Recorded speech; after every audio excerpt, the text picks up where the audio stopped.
This has led to speculation that with the draft coming up tomorrow, that Tobias Harris is going to get dealt.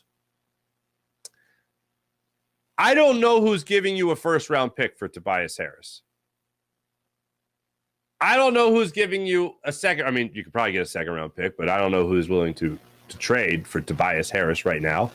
You could talk about teams that potentially are just looking to add cap to get to the cap floor. You could talk about teams just taking a one-year expiring deal and just seeing where they go with that. But if this trade goes down, I don't see it happening on draft night.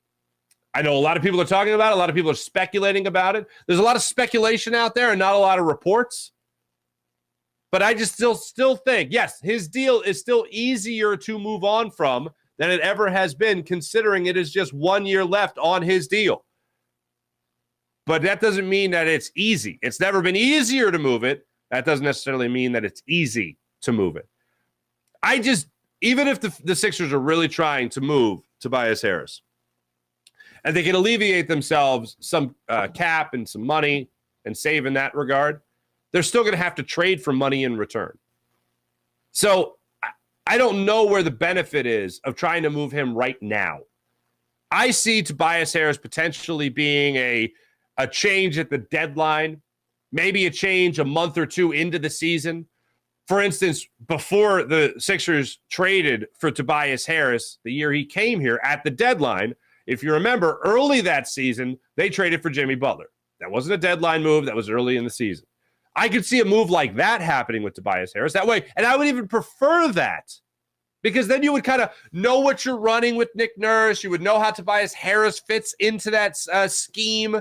You would know how the offense is running, and then you would have ample time to fit all those pieces together. Because one of the things that always gets brought up after a James Harden acquisition or after a Tobias Harris and preceded by a Jimmy Butler transaction. I remember Brett Brown talking about how that was 3 different teams he had to coach. 4 different teams. He had the coach of the team at the beginning of the season, the Jimmy Butler team, the Jimmy Butler Tobias Harris team, and then make sure he knew what he was doing before the playoffs with that team.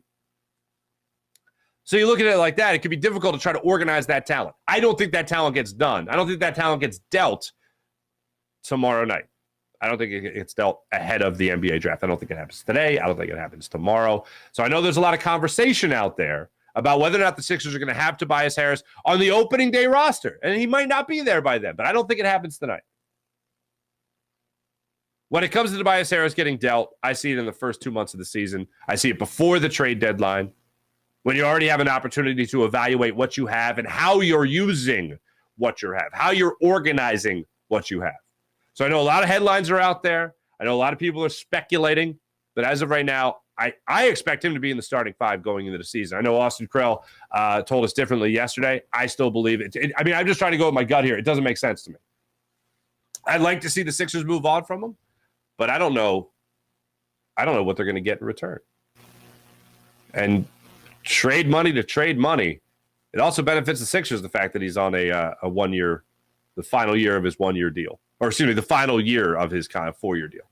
So it benefits the Sixers greatly in that regard too.